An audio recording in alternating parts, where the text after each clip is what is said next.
Hello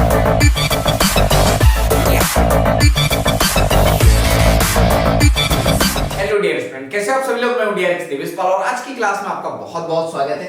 तो चलिए next topic देखते हैं। हम लोग देख रहे हैं जीवों में जनन। तो उसके बारे में बहुत सारी बातें हम लोग कर चुके हैं। इसके आगे की बात हम लोग करते हैं। तो फंजाई जगत के सदस्य तथा साधारण पादप जैसे कि शैवाल विशेष अलैंगिक जनकी संरचनाओं द्वारा जनन करते हैं। जो चित्र 1.3 में हमको बताया गया है, बाहर से बहुत सारी आवाजें आ रही है तो उसको इग्नोर करना और क्लास पे फोकस करना। ठीक है, क्या बोला है? फंजाई जगत के सदस्य और साधारण पादप। ठीक है, जैसे कि क्या हो सकते हैं? शैवाल हो सकते हैं। ये क्या करते हैं? अलैंगिक जनन करते हैं। ठीक है, अलैंगिक जनन के द्वारा जो है संरचनाओं का निर्माण करते हैं या जनन करते हैं।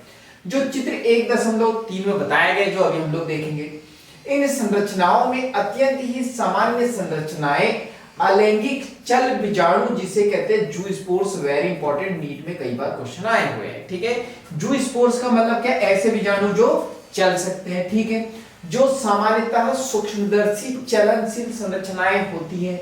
अन्य सामान्य अलैंगिक जनन संरचनाएं हैं कोनिडिया। तो देखो, ये नाम है, अलैंगिक जनन के टाइप हैं।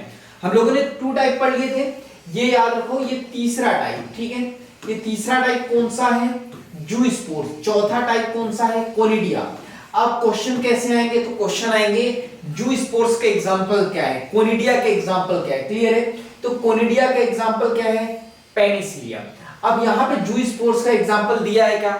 नहीं दिया है। तो जब अब लेक्चर हम लोग अटेंड करेंगे, मतलब लेक्चर जब मैं पढ़ाऊंगा, जब आप अटेंड करोगे, तब आपको जू स्पोर्स का जो है एग्जांपल पता चलेगा, वहां से क्वेश्चन आते हैं। ठीक है, तो कोनिडिया एग्जांपल क्या है? पेनिसिलियम। कलिका, ठीक है, इसका एग्जांपल क्या है? हाइड्रा। कलिका इससे पहले हम लोगों ने जो है यीस्ट में भी देखा था, तो यीस्ट और हाइड्रा भी है इसका एग्जांपल। वेरी इंपॉर्टेंट, जैमिल निर्माण किसमें होता है? ये क्वेश्चन आएगा। तो देखो, ये जो ब्रैकेट में लिखा ना, ये इसका एग्जांपल स्पंज। क्लियर है? तो जैमिल निर्माण किसमें होता है? तो स्पंज में। क्लियर है यहां तक के? चलो नेक्स्ट देखते हैं। तो चलो 1.3 डायग्राम देख लेते हैं हम लोग। कहां गया? 1.4 1.3 देखो कितना इधर दिया है, ये है। तो हम लोग देख लेते हैं। तो हम लोग यहाँ पे बात करते हैं नेक्स्ट। तो देखो क्या है, पहले तो ये पढ़ो। किस क्लेमाइडोमोनास में अलैंगिक चल बीजाणु। तो देखो क्या होता है ना, एनसीईआरटी पढ़ने का एक अपना तरीका है। एनसीईआरटी में कई बार जो ना बहुत सारी चीजें छुपी रहती, वहां पे क्या दिया था? चल बीजाणु। यानी कि चल बीजाणु दिया तो था, ठीक है, जू स्पोर्स, लेकिन एग्जाम्पल नहीं दिया था। ठीक है, तो इसका एग्जाम्पल क्या हो जाएगा? क्लेमाइडोमोनास। तो हम लोग बात करते हैं कहां गया ये। ठीक है, तो क्लेमाइडोमोनास में क्या देखने को मिलेगा? क्लेमाइडोमोनास में आपको देखने को मिलेगा कि देखो, ये बॉडी है, यहां से छोटे छोटे ये जीव निकल रहे हैं और धीरे धीरे ये क्या है? छोटे छोटे फ्लैजिला है। ये इसकी मदद से क्या होंगे? ये चल सकते हैं, इसलिए इसका नाम क्या है? चल बीजाणु। क्लियर है? एक ये थैली होंगी, थैली जैसे ब्रेक होंगी, बहुत सारे यहाँ पे जो है ये बीजाणु निकल जाएंगे, यानी कि क्लेमाइडोमोनास निकल जाएंगे। क्लियर? याद रहेगा। तो ये याद रखना, जू स्पोर्स का एग्जांपल क्या है? क्लेमाइडोमोनास। कई बार क्वेश्चन आता है। चलो नेक्स्ट देखते हैं। इसके बाद पेनिसिलियम की कोनिडिया। ठीक है, तो ये याद रखना, कोनिडिया का एग्जांपल क्या है? पेनिसिलियम। तो देख लेते हैं हम लोग। कहां गया? ये है ठीक है, तो यहां पे भी क्या हो रहा है? यहां पे भी क्या है कि यहां पे ये हमारा बॉडी, ये बॉडी, ठीक है, यहां पे क्या हो रहा है? ये छोटे छोटे कोनिडिया बाहर निकल जा रहे हैं। क्लियर है? तो आपको ये याद रखना है, कोनिडिया। कोनिडिया का एग्जांपल अभी हम लोगों ने देखा, क्या है कोनिडिया का एग्जांपल? पेनिसिलियम। क्लियर है? क्या है? पेनिसिलियम। इसके बाद क्या है? हमको दिया है ये किसमें होता है? स्पंज में। ठीक है, स्पंज में जैमिल निर्माण। तो क्या होता है ये देखो। तो यहां पे हम लोग बात करते हैं, देखो यहां क्या है? ये एक मटके जैसी संरचना बनी हुई है। अब ये क्या है? तो ये है कांटे। ठीक है, ये क्या है? ये कांटे। क्यों कांटे हैं? ताकि ये जो है, जो अंदर बीज है, बीजाणु, इसकी सुरक्षा हो सके। जब जो है विषम परिस्थितियों की पढ़ा था हम लोगों ने, इसमें भी यही होता है। और जैसे सुटेबल वातावरण इसको मिलता है, अनुकूल जो है वातावरण मिलता है, तो इस छिद्र से जो है ये छोटे छोटे बीज जो है, छोटे छोटे जमील जो है बाहर आ जाएंगे। क्लियर है? तो ये याद रखना, जमील निर्माण किसमें होता है? स्पंज में। क्लियर है? चलो ये देख लिया हम लोगों ने। इसके बाद हम लोग यहाँ पे बात करेंगे। तो अभी तक के हम लोगों ने क्या क्या देख लिया, तो इसको देख लेते हैं। ठीक है, अभी तक के जो है हम लोगों ने यहाँ पे पहले, इससे पहले की क्लास में हम लोगों ने क्या देखा था? इससे पहले की क्लास में हम लोगों ने इधर लिखते हैं, देखो पहला लिखा था, सो 1 मिनट, हम लोगों ने लिखा था विखंडन। तो अब मुझे कमेंट्स बॉक्स में बताना है कि विखंडन के एग्जाम्पल क्या है। दूसरा मुकुलन, ठीक है, तो मुकुलन के एग्जाम्पल क्या है ये कमेंट्स बॉक्स में बताना है। तीसरा हम लोगों ने क्या देखा? जू स्पोर्स, ठीक है, जू स्पोर्स जिसको हम लोग चल बीजाणु कहते हैं, लेकिन क्वेश्चन जू स्पोर्स से ही आता है। तो जू स्पोर्स के एग्जाम्पल क्या है? चौथा, ठीक है, चौथा हम लोगों ने क्या देखा? Conidia, conidia. तो कोनिडिया का एग्जाम्पल क्या है ये कमेंट्स बॉक्स में बताना है। फिफ्थ हम लोगों ने क्या देखा? कलिका, ठीक है, कलिका, जिसका एग्जाम्पल क्या है? हाइड्रा, ठीक है। तो आपको इसको समराइज करके कमेंट्स बॉक्स में लिखना है ताकि दूसरों की भी हेल्प हो सके कि विखंडन के एग्जाम्पल क्या है। विखंडन में भी बहुविखंडन और एक द्विखंडन। मुकुलन का एग्जाम्पल क्या है? जू स्पोर्स का क्या है? कोनिडिया का क्या है? और कलिका का क्या है? क्लियर है यहां तक की? चलो इसके बाद हम लोग बात करते हैं नेक्स्ट। तो देखते हैं, एनसीईआरटी माता कहती है कक्षा 11वीं में आपने पादपों के कायिक जनन के बारे में अवश्य ज्ञान प्राप्त किया होगा। जो मुझे पता है आपने ज्ञान प्राप्त किया होगा, एक कान से सुना होगा, एक कान से निकाल दिया होगा, इसलिए मैं बेसिक से पढ़ाता हूं आपको। आपका क्या विचार है कि कायिक जनन भी एक प्रकार का अलैंगिक जनन है? ये विचार आपको कमेंट्स बॉक्स में बताना है। आप ऐसा क्यों सोचते हैं?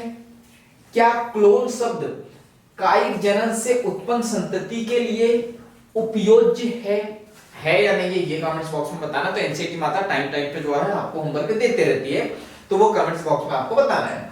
आगे, जबकि जंतुओं तथा अन्य साधारण जीवों में अलैंगिक शब्द का प्रयोग स्पष्ट रूप से तथा पादपों में इस शब्द का प्रयोग निरंतर किया जाता है। क्या? जबकि जंतुओं तथा अन्य साधारण, किसकी बात की जा रही है यहाँ पे? कायिक जनन, ठीक है। तो कायिक जनन की बात करें तो जंतु तथा अन्य साधारण जीवों में अलैंगिक शब्द का प्रयोग स्पष्ट रूप से किया जाता है तथा पादपों में इस शब्द का प्रयोग निरंतर किया जाता है, यानी लगातार किया जाता है। पादपों में कायिक प्रवर्धन की इकाई, ठीक है, जिसको वेजिटेटिव प्रोपोगेशन भी कहते हैं, ठीक है, कायिक प्रवर्धन की इकाई। तो चलो देखते हैं आगे, जैसे कि, ठीक है, तो आगे हम लोग यहां पे बात करें जैसे कि यहां पे ऊपरी भूस्थाई जिसको सर कहा जा रहा है, ठीक है, प्रकंद जिसको सरजोम कहा जा रहा है, शकरकंद, बल्ब, भूस्तरी जिसको ऑब्सेंट कहा जा रहा है, सभी नई संतति को पैदा करने का सामर्थ्य रखते हैं, जो चित्र 1.4 में हमको बताया गया है, जो अभी हम लोग देखेंगे।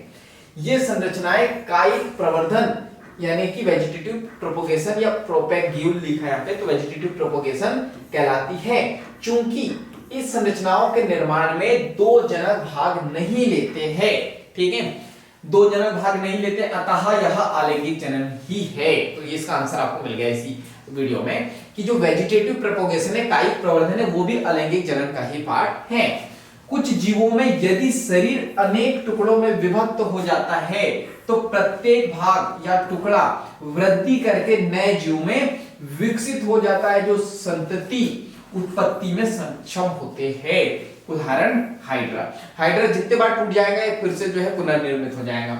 यहां भी अलैंगिक जनन की एक विधि है जिसे कहते हैं पुनरुद्भवन। ये छिपकली में भी होता है, लेकिन एनसीईआरटी माता ने हाइड्रा दिया है। हाइड्रा जो है ये पुनरुद्भवन यानी ये जितना टूटेगा फिर से ये रीजनरेट हो जाता है। क्लियर है?